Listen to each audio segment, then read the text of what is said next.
All right, pressure washer, 6.75 foot gross pounds torque. It's about a 5.5 horsepower. 190 cc? Yes. It's all about the cc's, not the gross pounds put torque. Anyway, you guys get it? So this one, you hook up the water to it, get it flowing through the pressure washer by squeezing the handle before you have the engine running. And as soon as you start it up, it pressures up and shuts off. So I think there's something wrong with the unloader, and I'll show you what that is in just a little bit. So let's just get it up on the... Yeah, I'm dressed up today, man. I got my working man clothes on. I've been a working man dang near all my life. Gotta keep on working. Long as these two hands are fit to use. I shouldn't have done that. I felt it. So where is the unloader? Oh, it's a boy. The unloader's on this side. Good.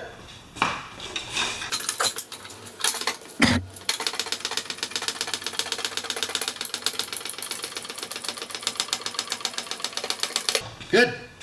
And now we will just gather up some tools and I'll be right back. All right.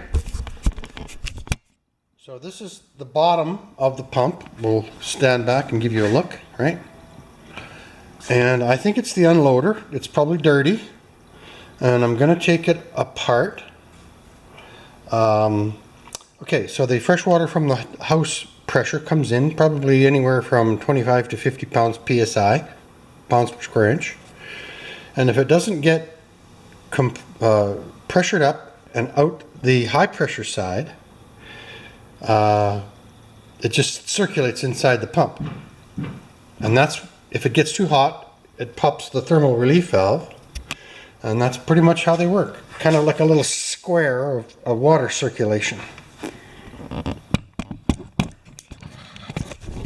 So now I'm going to try. No, I'm not a pump expert, right? I've changed a lot of them because quite often they get split in the wintertime because ice expands. But this one, I'm not sure if I should undo the unloader spring first and then take this off, or just take this off. And there's two of them. There's one there and there's one right here. Oh, that's a different size. So let's, I'm using a 13/16. There we go. We broke the seal.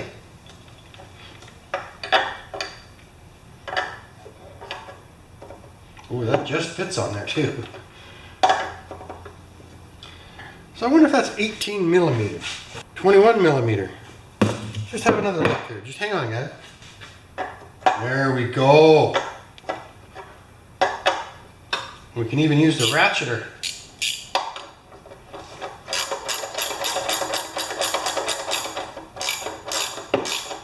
And I'll put my hand over it in case it goes destroying. I thought it was electric because they do come from overseas, right? Now I'm hoping we just have a dirty unloader. Oh, actually it's not that bad. But that's the outside portion. So in here, there's a spring cup and the adjuster for the unloader. And that's clean as a whistle.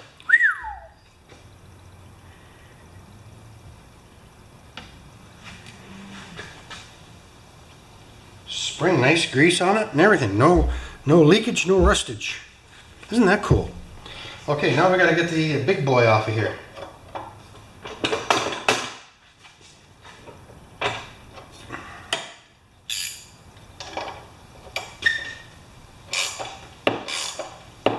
So my ratchet wrenches don't have an offset, so it's hard to tell whether you're on or off. You can kind of know by the angle of this, but I just give it, I could mark them, I guess.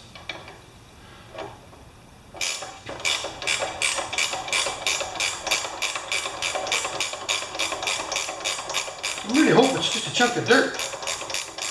Evilness. There's carbon buildup in these pumps. Did you guys know that, even with the water? Good.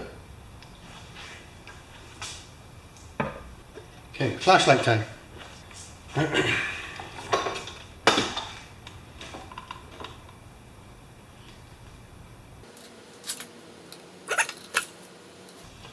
Well, I wonder if just to clean up and a little bit of lithium grease and we'll be back in shape. So there's our stuff there.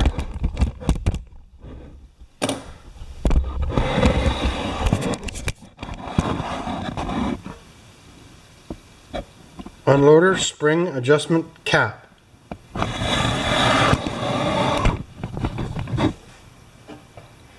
And when I first grabbed this, it wouldn't do this.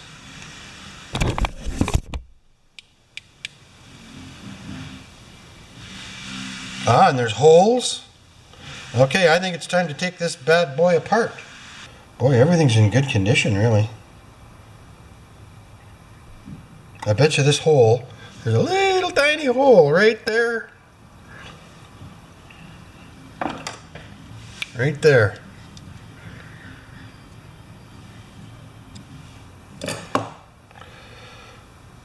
But I don't want to use the grinder on these because of these O-rings look good.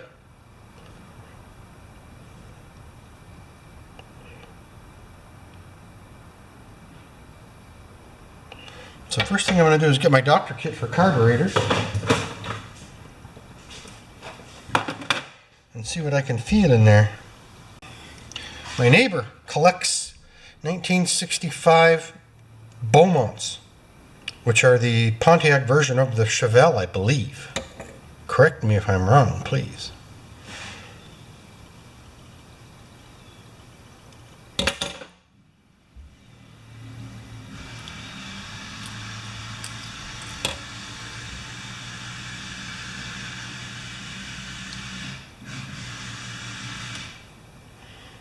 That's he's using an air chisel. They call those noisemakers for good reason, eh? Oh, I see. I knew there was a way out. There's an Allen key on here. I'll be right back. Look at that. Isn't that clever? There is a tiny, tiny beveled edge right there to take this apart. Made for maintenance. Unbelievable. Looks like a 10 mil. 10, 10, 10. Nope. It's smaller than a 10. We'll just keep working our way down because we know it's in sillimeters. Okay, 9 doesn't fit. 10 is too big. I'm with you guys, don't go away.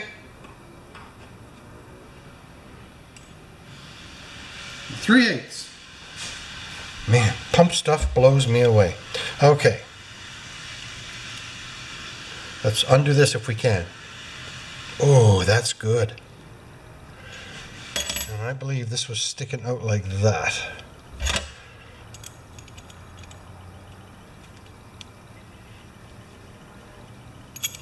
So all I'm going to do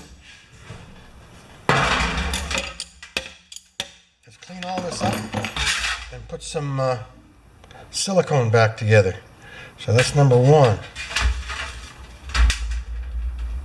Now that whole thing should push out of there. It does.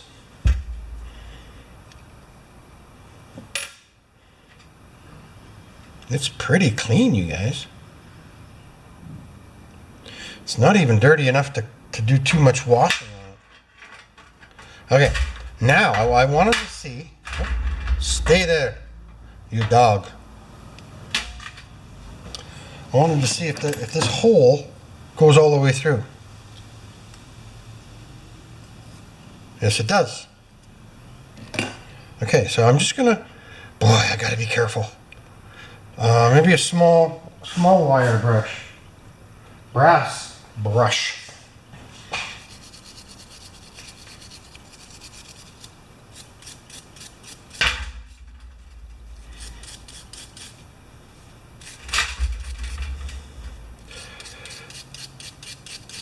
That's coming. So we can get a little more aggressive with our brush. We use a steel brush.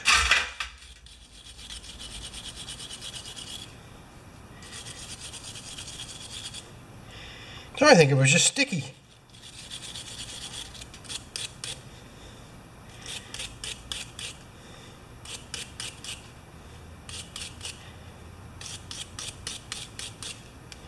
Beautiful. I don't know which box has my plumbing paste in it. Oh, we're still recording. So I'm thinking everything looks pretty clean. I'm thinking just a little bit of silicone.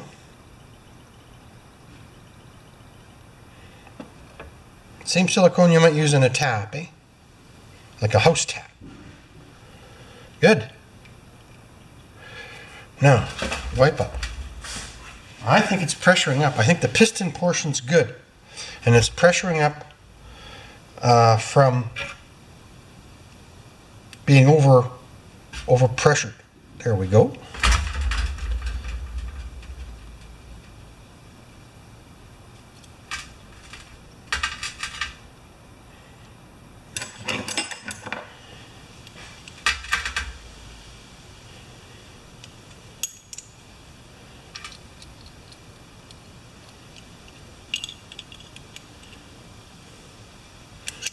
Remember, if it's broken, you can't break it.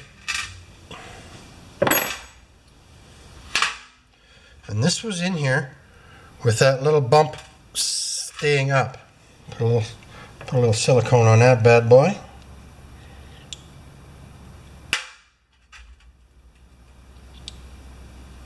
Doesn't want to do that. We'll lower it in. Good.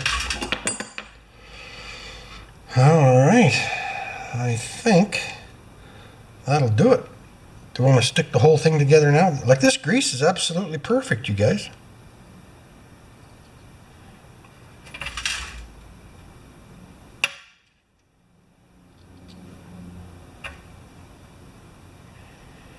Yeah, I think that's going to work.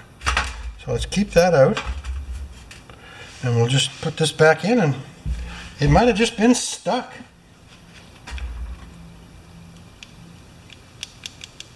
That's all it does.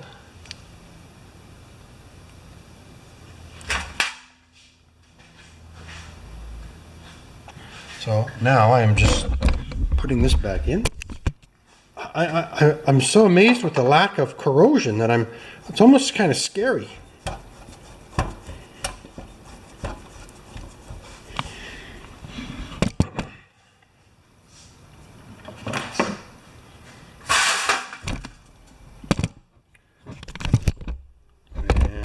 Back to the subject and tighten this up.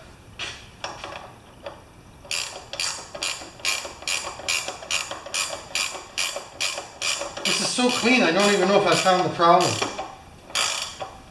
Unless the pump is screwed.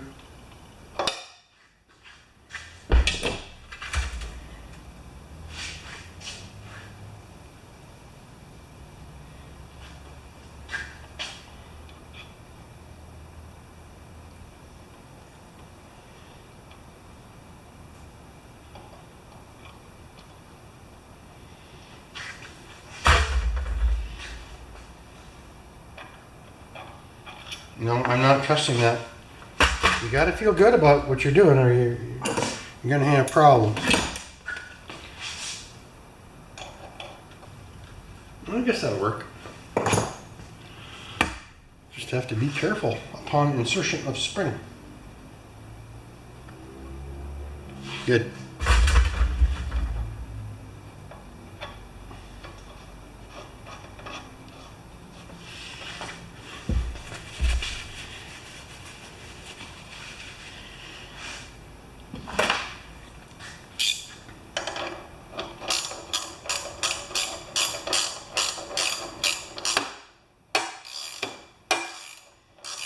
Just pass that finger tight.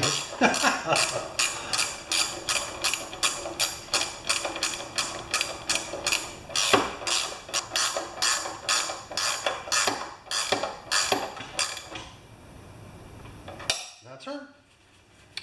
I don't know how many foot-pounds, just, like a spark plug, just, Okay, I'm going to take it back outside. I'll be back in just 1 second. Alright my friends, you will notice that I've got everything on quick connects, even the high pressure side, and it just makes life so much easier. I guess I should stick a link on where you can get those. And the low pressure side too, right? Oh, hey, just click her on. Good. And then you just run some water through it, as they say. Good. Now, the last time, you guys didn't see this, but the last time I started this pressure washer up, it didn't stay running. It just went like 4 seconds. Let's try it again.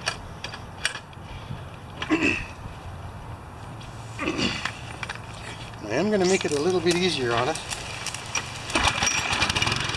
No, still nothing.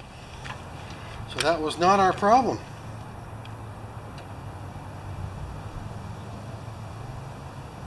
Well, that's too bad. Alright, I guess we should just about have a look like that, right? That's the pump. And I tell you, these little pumps are basically, in my world, although I want to learn more about them, are a remove and replace item. So let's just get this old pump off of here. It's been off before. I'm using an Allen key on the screws. 1, 2, 3. Right there.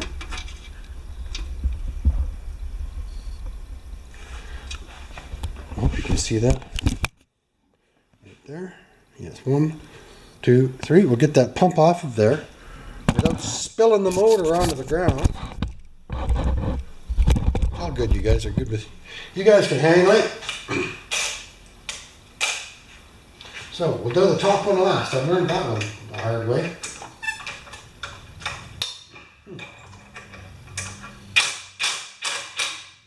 Good.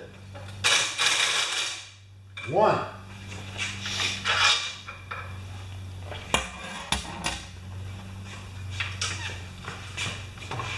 2.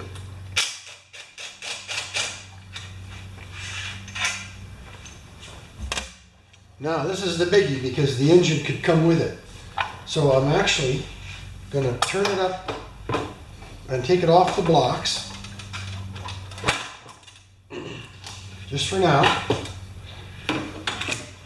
I had it filled to the back so it's the valves don't fill with oil, right? Now I should be able to get this last one out.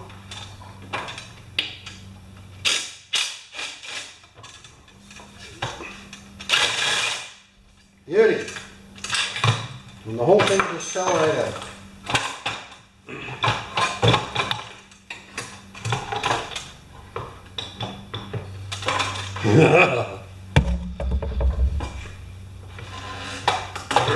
Okay. So that is the old one. There.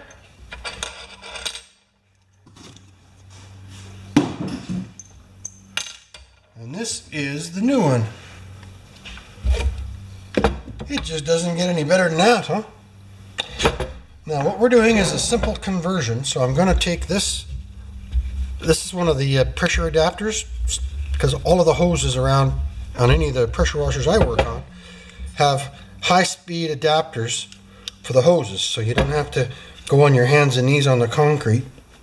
The whole thing should just pull off. It's just being stubborn.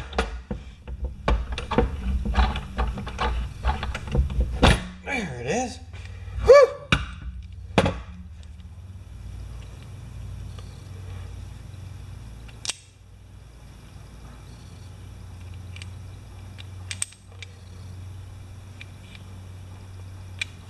Let me just check another one I've got of these. Well, that should be fine. Okay, that should just screw onto there. It's even got a little bit of silicone left on it.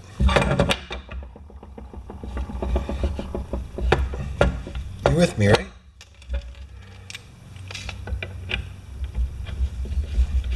There we go. Push it in.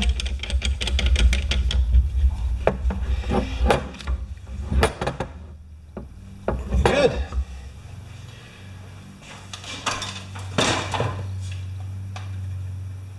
I am just going to run this motor a tiny bit and change the oil while I don't have the pump on it.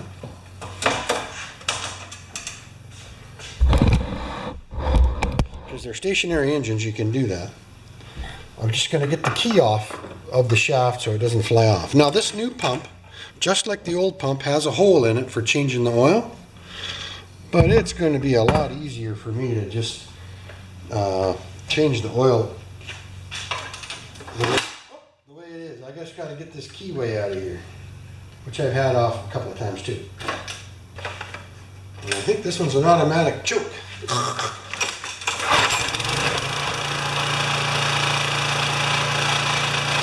Back in 5 minutes. All right, here's the keyway. We're going to tap that in, and we're going to put a little bit of anti-seize on the shaft. Wipe it off first.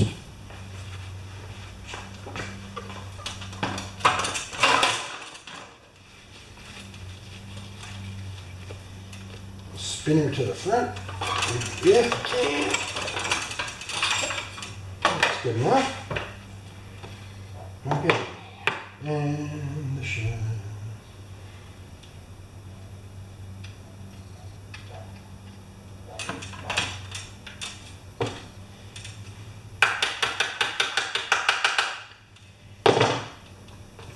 And then I'm just going to put a tiny bit of anti-seize on here.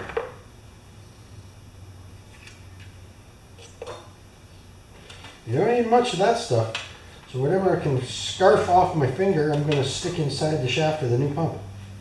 Good. New pump. Tiny bit of anti-seize. Good.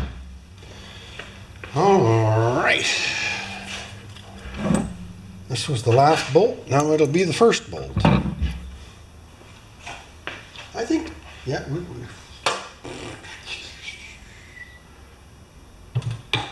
Right with you. I've always said this, eh? Funny how the lid never sticks onto the anti-seize jar. And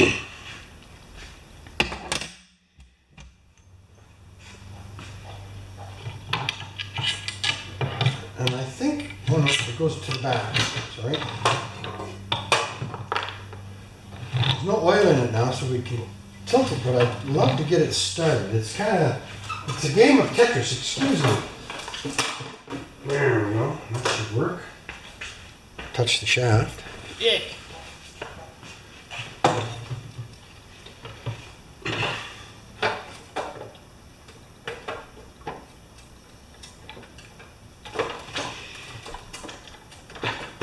Good.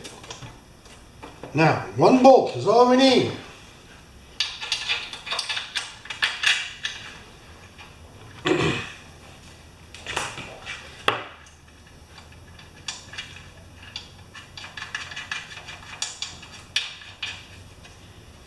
Good. 2.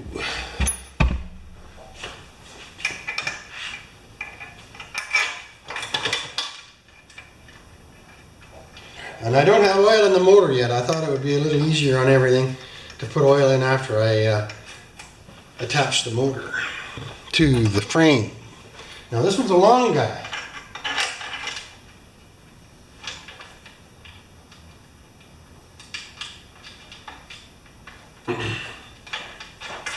Oh yeah, we might have to jiggle and jar one up.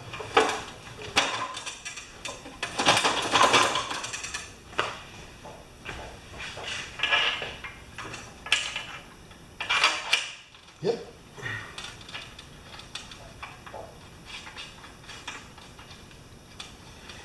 Okay.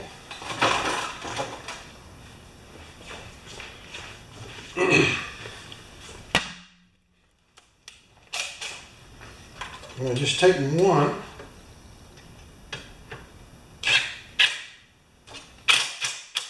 Good. always a little crooked. Every pump.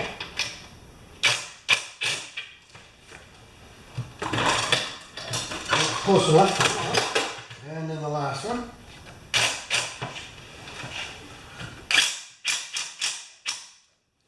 Good. Now,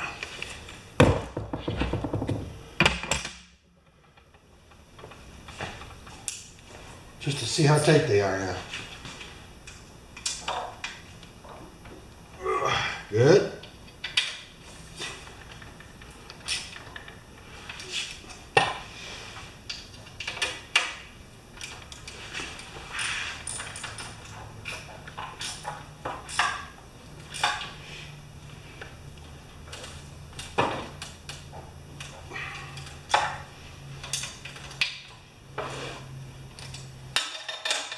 So I think as tight as I can go with a 1/4 inch wrench would be about 40 foot-pounds.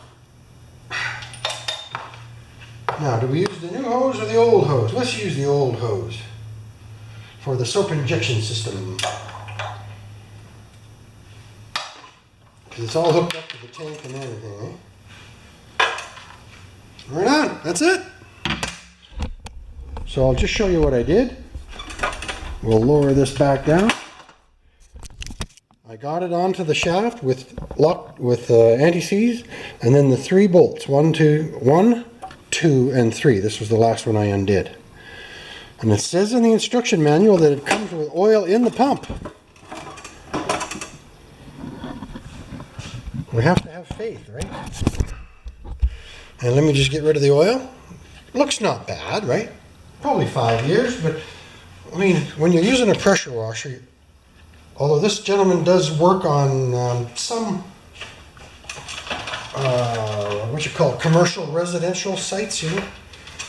But anyway, right back. Oil for the engine.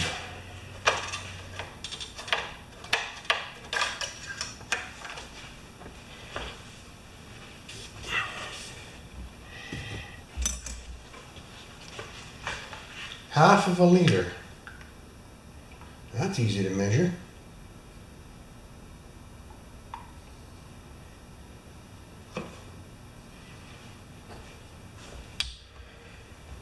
Now, I remember when I tilted this one on its side, I got oil on the air filter, so I'm just going to go get one of those right now.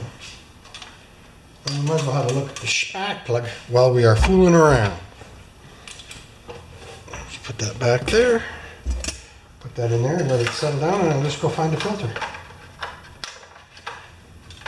Let's take that filter out of there. So this is the similar to, not the same, but similar to a lawnmower gas engine.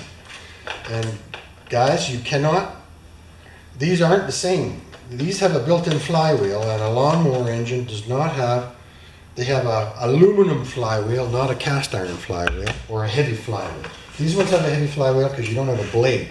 But a lawnmower engine has the blade for a flywheel, so there's a slightly different design.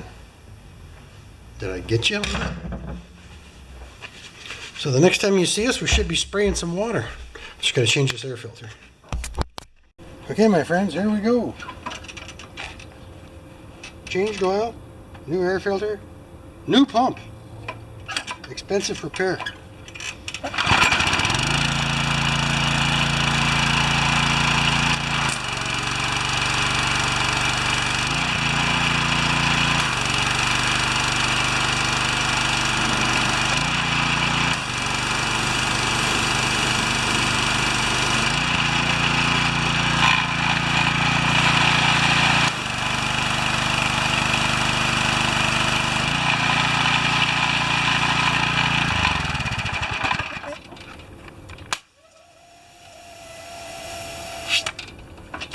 Just doesn't get any better than that. I wish they all did that, eh? Thanks for watching this one, guys.